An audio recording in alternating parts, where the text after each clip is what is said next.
I've been working on some bolt action troops lately from the Warlord Games Battle of the Bulge set, and I've been testing out some snowy bases to go with these. So today, let's create some fun, easy, wintry bases. I've got two test bases here today as I want to show you a couple of methods of texturing your groundwork for your miniatures. The first being some bird sand, which is my personal go-to, because of the different grain and the broken shells in there to represent some small stones. The second is good old texture paste, like this pot of 𝗕𝗿 𝗪𝗏, which comes in this nice huge pot and is way more cost effective than the overly expensive sterling mud by Games Workshop. And we'll also need an old semi-retired manky brush. And I'm sure we all have one of those lonesome paintbrushes in our collection at the back of the drawer. Just scoop a bit of that texture paste up and spread it around like a nice crunchy peanut butter on some brioche. Until it's got a nice thickish layer on top of the base. For the sand, any craft PVA glue will do, but for this I have some tacky glue today as that's the only one I have left. Again covering the top surface, but not as thick as the texture paste. This time we will sprinkle on the sand mix and pat off any excess. A little tip here is at this stage, if you run your finger around the base rim, you will get rid of any of those stray bits of sand, which will help when painting it later on to achieve a smooth look. And the second and time-saving bit is to thin down your base paint that you're going to use with a smidge of water. Here I'm using a matte black, and apply it to the sand straight away.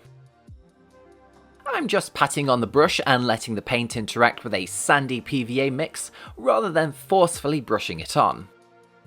Doing it this way will save you a bit of time as you are only waiting for the base to dry once, rather than letting the glue dry, then painting it later on, and then waiting for it to dry again. Now that the bases are totally dry, we have a couple of different textures going on. For my troops, I'm going to have a dark coloured ground as I'll be adding some grass and snow later on. So I want a bit of contrast from the dark to light. With that, I plopped on some strong tone all over the textured pasted base, and gave it a bit of a darkened look to the uneven surface. Whilst the sand base had a splattering of oak brown, but leaving some of the black here and there. Again, both were done with that same old manky brush. Might as well make the most of it. And with that, our base coats are done. Now we just have to let that dry. Now I'm going to go for a different colour for the groundwork than what I usually do, which can be seen in the Basing for Beginners video. And I want it to be a bit more muted as I want a hint of that dry brush colour on there, but not too overpowering so it detracts from the grass and the snow. So with that, a light dry brush of both onyx skin first, followed by an amber skin was applied to the top surface. You can see better now how there is more of a texture created by the paste, if you would like the groundwork to be a bit more choppy looking like mud. Once that's covered, the base rims were done with a Army Painter Brigadine Brown. And I like to do this before any static grass and snow was scattered onto the base, so you don't get any bits onto the base rim whilst you're painting them. And now onto the fun stuff. Adding some grass and snow to create our wintry basing scheme. For this I wanted a desaturated greeny colour for my static grass, and I went with this 2mm moorland grass. I wanted a bit of greenery to go onto the base, but not too intense like a green, fresh, spring-like looking meadow colour.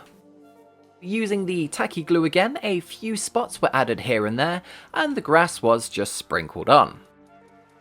I did this by hand rather than using an applicator as I wanted the grass to be uneven and choppy, due to the snowfall and the harsh wintry conditions.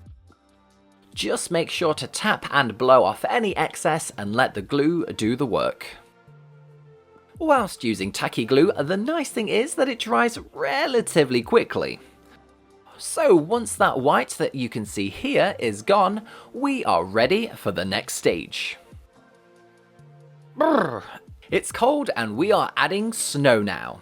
Specifically this soft flake snow by Woodland Scenics. It's like a fine powder, and this same tub has lasted me for years, so well worth the value. As always, I'll link everything I use below just in case you would like to pick up any hobby supplies for yourself. And back to our tacky glue now.